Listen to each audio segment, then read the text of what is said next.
Hello students, class 10th का ये बहुत ही इंपॉर्टेंट चैप्टर है लाइफ प्रोसेसेस। अब हम देखेंगे इस चैप्टर में क्या क्या चीजें हैं जो आपको पढ़नी है और बेसिक इंट्रोडक्शन इस चैप्टर का क्या है। देखो, सबसे पहले कोई पूछता है कि कोई चीज लिविंग है या नॉन लिविंग, तो कैसे बताते हैं लिविंग है या नॉन लिविंग? बताओ, सोचो। अगर हम कहते हैं कि कोई चीज ग्रो कर रही है, क्या ये ग्रोथ क्राइटेरिया हो सकता है कि कोई लिविंग है या नॉन लिविंग?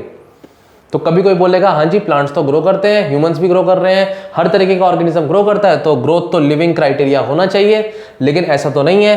क्या माउंटेन्स ग्रो नहीं करते? बिल्कुल, उनके ऊपर डिपोजिशन होता जाए अगर सैंड का, तो माउंटेन्स बिल्कुल ग्रो कर सकते हैं। ये तो क्राइटेरिया नहीं है। ऐसे ही मूवमेंट, क्या मूवमेंट क्राइटेरिया हो सकता है? एनसीईआरटी ने इसी तरीके के कुछ इंट्रोडक्शन में पॉइंट्स दिए हैं और इससे हमें लिविंग और नॉन लिविंग के बारे में डिफरेंशिएट करने के लिए कहा है।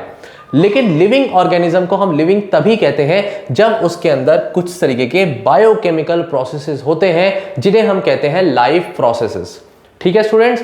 और आपसे अगर ये पूछा जाए कभी भी कि भाई यूनिसेलुलर ऑर्गेनिजम्स या मल्टीसेलुलर ऑर्गेनिजम्स, इनके बीच में भी किस तरीके से लाइफ प्रोसेस होते हैं, क्योंकि यूनिसेलुलर में तो एक ही सेल होती है, यूनिसेलुलर में तो सिंगल सेल है, वन सेल, तो क्या इसमें लाइफ प्रोसेसेस होंगे सर?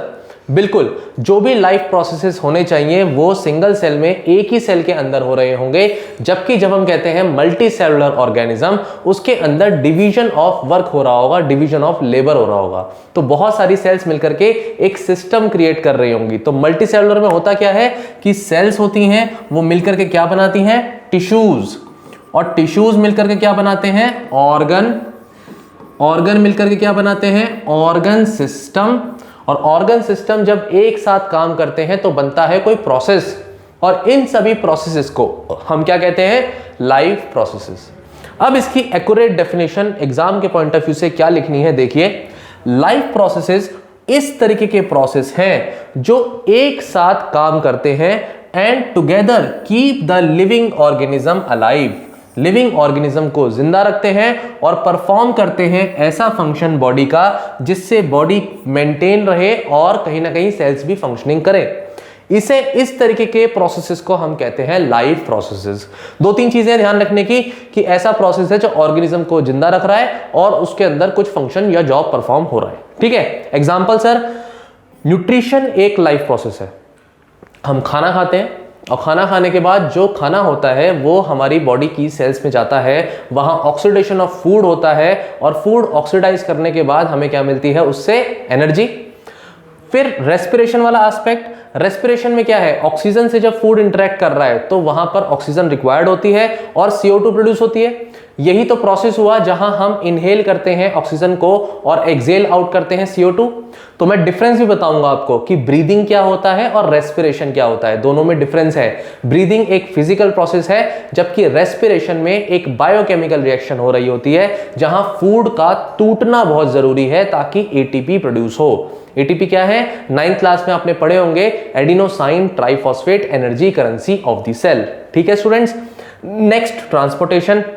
अब देखो, कहीं पर फूड का क्या हो रहा होगा? ब्रेक डाउन हो रहा होगा और दूसरी जगह उस एनर्जी की रिक्वायरमेंट होगी, तो ऑब्वियसली चीजें इधर से उधर ट्रांसपोर्ट करनी पड़ेंगी। ऐसे में ट्रांसपोर्ट सिस्टम क्या है? यहां पर हमारी बॉडी में जो ट्रांसपोर्ट सिस्टम है वो है ब्लड। सबसे सिंपल ट्रांसपोर्ट सिस्टम। बॉडी में एक जगह कोई हार्मोन बनता है, कोई एंजाइम बनता है और दूसरी जगह उसका यूटिलाइजेशन होता है। इस पैसेज को, जहां पर एक इंटरकनेक्टिंग वेसल्स है हमारी बॉडी में, वो कौन कर रहा है? ब्लड कर रहा है। वो अपने आप में एक ट्रांसपोर्ट मैकेनिज्म है। ठीक है। और लास्ट में हमारी बॉडी में जो भी बायोकेमिकल रिएक्शंस हो रही हैं उससे प्रोड्यूस होने वाला वेस्ट हमारी बॉडी से पास आउट हो जाता है in the form of urine. ठीक है। तो हमें पढ़ना क्या है? हमें लाइफ प्रोसेस में, न्यूट्रिशन में ह्यूमन डाइजेस्टिव सिस्टम का डायग्राम करना है। ठीक है, ह्यूमन डाइजेस्टिव सिस्टम, ये टॉपिक हमें बहुत अच्छे से करना है। इसके अलावा हम न्यूट्रिशन प्लांट्स में भी देखेंगे। Then respiration aspect, respiration aspect में हम ह्यूमंस में रेस्पिरेशन कैसे होता है उसका डायग्राम देखेंगे ह्यूमंस के रिस्पेक्ट में। देन ट्रांसपोर्टेशन, ये टॉपिक भी हमें दो पार्ट में पढ़ना है कि प्लांट्स में कैसे ट्रांसपोर्टेशन होता है, जिसका आप ऑलरेडी पहले प्रीवियस क्लासेस में पढ़ चुके हो कि क्या रोल होता है जाइलम एंड फ्लोएम। याद आया? ये आपके 9th क्लास के सिलेबस में था। इसके अलावा भी कुछ पॉइंट्स हैं जो मैं बताऊंगा यहां पर। और ह्यूमंस में हम ह्यूमन हार्ट को पढ़ेंगे यहां पर, उसका जो डायग्राम है वो आपके लिए बहुत इंपॉर्टेंट है।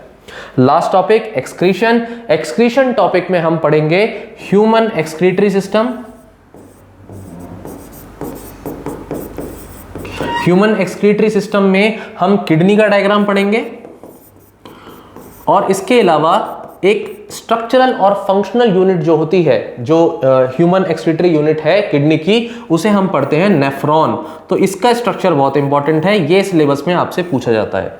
प्लस प्लांट्स के रिस्पेक्ट में भी हम एक्सक्रीशन देखेंगे। इसके कुछ 6 पॉइंट्स हैं जो आपको याद रखने हैं। अल्टीमेटली ये चैप्टर यहां फिनिश होगा, लेकिन लाइफ प्रोसेसेस में और भी प्रोसेसेस आते हैं, जैसे कि आपका एक नर्वस सिस्टम वाला प्रोसेस आता है। तो नर्वस सिस्टम के रिस्पेक्ट में एनसीईआरटी ने क्या काम किया है, एक नेक्स्ट चैप्टर आपका पूरा चैप्टर डेडिकेट कर दिया है नर्वस सिस्टम के रिस्पेक्ट में, या प्लांट्स में किस तरीके का कोऑर्डिनेशन होता है, कैसे कॉम्बिनेशन ऑफ जो है सिग्नलिंग्स होती है, वो उसने नेक्स्ट चैप्टर में पढ़ाया है, जिसका नाम है कंट्रोल एंड कोऑर्डिनेशन। वो हम आगे पढ़ेंगे। इस चैप्टर में हम इन्हीं टॉपिक्स को डील करेंगे, इसकी डिटेलिंग में हम आगे जाएंगे। तो आई होप आपको समझ में आया कि लाइफ प्रोसेस चैप्टर में हमें पढ़ना क्या है। ठीक है students, thank you so much.